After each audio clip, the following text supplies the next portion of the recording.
distinction between grapes grown on a hillside and grapes grown down in the flatland. Lowland areas tend to be much more fertile, and so traditionally that's where row crops, grains, vegetables have been grown.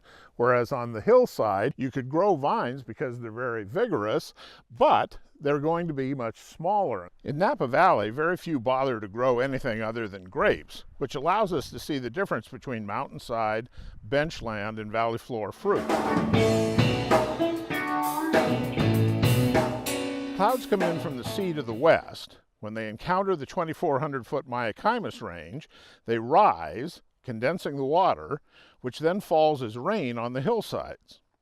Over tens of thousands of years, much of the topsoil on the hillsides has eroded and washed down into the valley. Vines on the hillside are struggling to survive because they don't have a very big root zone. You may only have a couple of feet of topsoil. That's the reason that the vines are so small. And smaller berries means that there's quite a bit of skin to the amount of juice, and that makes for a lot of flavor. A good winemaker is required on the hillside to avoid having over-extracted wines. But on the valley floor, you might have 40 feet of topsoil, so the result is much more robust, handsome-looking vines. So your viticulturalist has to be able to restrain the vines in order to get the grapes right. On the hillside, there isn't much soil at all, as most of it has been washed away by the rain. As this soil is washed downhill, the stream starts to flatten out, and the biggest particles naturally drop out, creating an alluvial fan, which we call the bench, with deeper, well-drained, pebbly soils. The smallest particles remain in the stream until it spreads out into the flat valley floor, where it leaves deposits of clay, which retain a lot of water. Now, the bench is where the water that has come off the hillside has eroded the soil from the hillside, but it started to drop the large particles here. So it's very porous. It's the big particles, the pebbles and the sand, so the water drains through it very nicely. And without retaining the water, these vines don't really struggle, but they come into balance naturally. It's as if God were making the wine here, and that makes these pieces of property particularly valuable. The wines are distinctly different. That doesn't mean that one is better than the other. We have an example from the hillside, one from the bench and one from the valley floor. We're going to try these side by side and get some commentary from Kate Chomko, works for Marketing by Design, and Zach Bryant is a young winemaker, worked for a couple of years with Philippe Melka.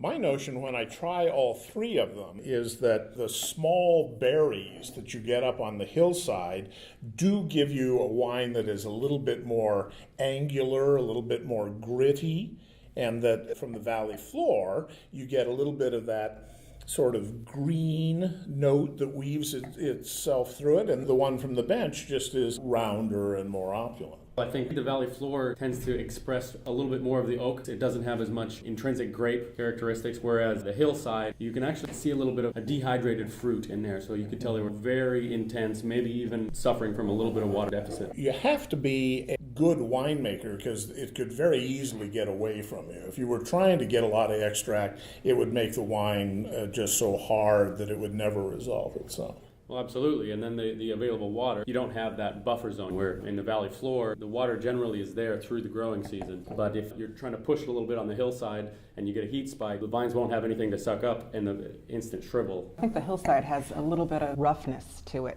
that you don't find as much in the other two. A more wild feel to it that I actually like.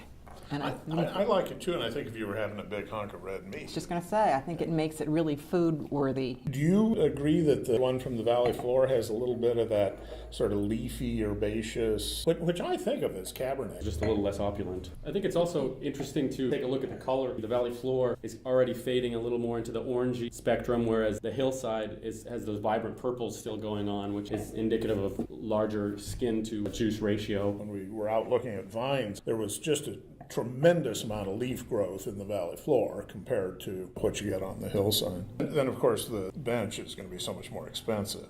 So, You'll smell that. so are you inclined to pick a favorite? I've always liked the hillside wines. I have an attraction to the hillside because I think it's so reliable for the price. For me, the bench wine is showing quite well.